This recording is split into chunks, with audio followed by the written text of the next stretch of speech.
me per se, but for the Edo people. Like you were trying to say in your introduction, that the APC had clinched victory. But what about the Edo people who truly voted for Aswan Ighodalo? One would have thought that by now there will be some jubilation, in areas in Edo State, but the people are mourning.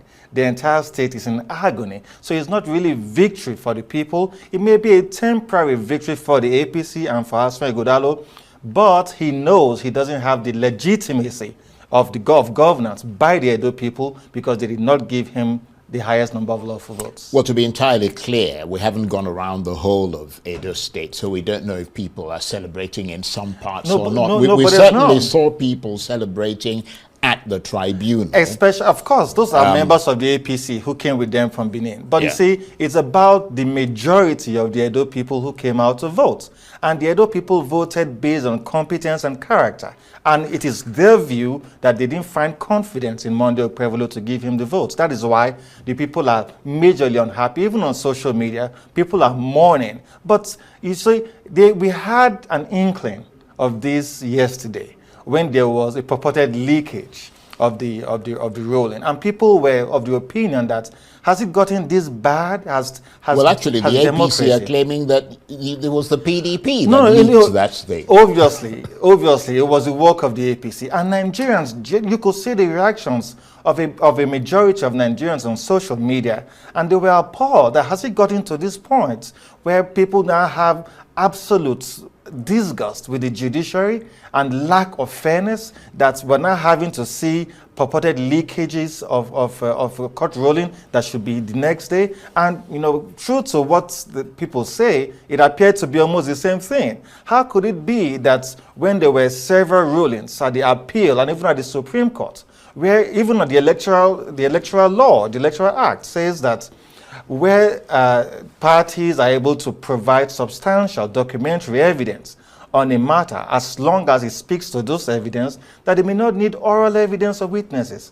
And we were dismayed to hear the tribunal judges make reference to those documents we tendered and expecting us to have brought over 700 witnesses. Well, let me then ask you, because that was going to be my next question, to give us, as briefly as you can, an overview of what happened at that tribunal today from the perspective of your party, the PDP. Thank you. We had three major issues before the tribunal. We had said that there was overvoting in over 133 polling units.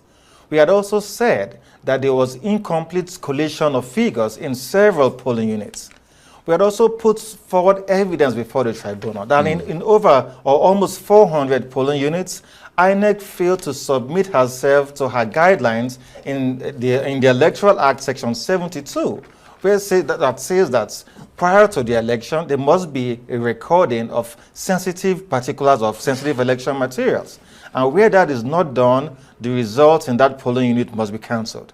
Section 51 of the Electoral Act says that where the number of accredited voters exceed the number of those who voted, then there's overvoting, and the results in those polling units should be cancelled. See, we had documentary evidence to prove to the tribunal that there were these levels of contrivance against the Electoral Act. And for those reasons, Monday Okpebholo did not have the highest number of lawful votes.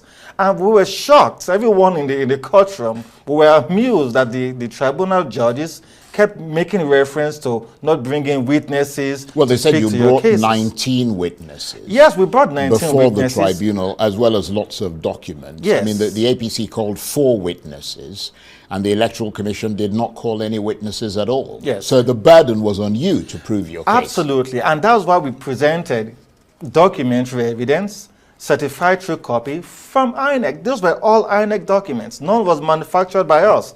And INEC at no point said that they were refusing those documents because they were certified true copies. They were from EC8As, from the polling units and agent copies, and they were from EC8As downloaded from the IRF as provided to us by the INEC, and they were certified, and they were Beavers extracts. These are all INEC documents. And so we were wondering, yes, we didn't think we needed to provide over 700 witnesses because we're challenging results in over 700 polling units. But sadly and shockingly, Nigerians are worried that how is it then that the tribunal would require you to provide witnesses in all those areas when there's documentary evidence certified by INEC to show that, yes, there was overvoting, yes, there was non-prior serialization of sensitive election materials, yes, there was obvious incomplete collation of scores, and so the Edo people feel that this is just a glitch. It is not a catastrophe.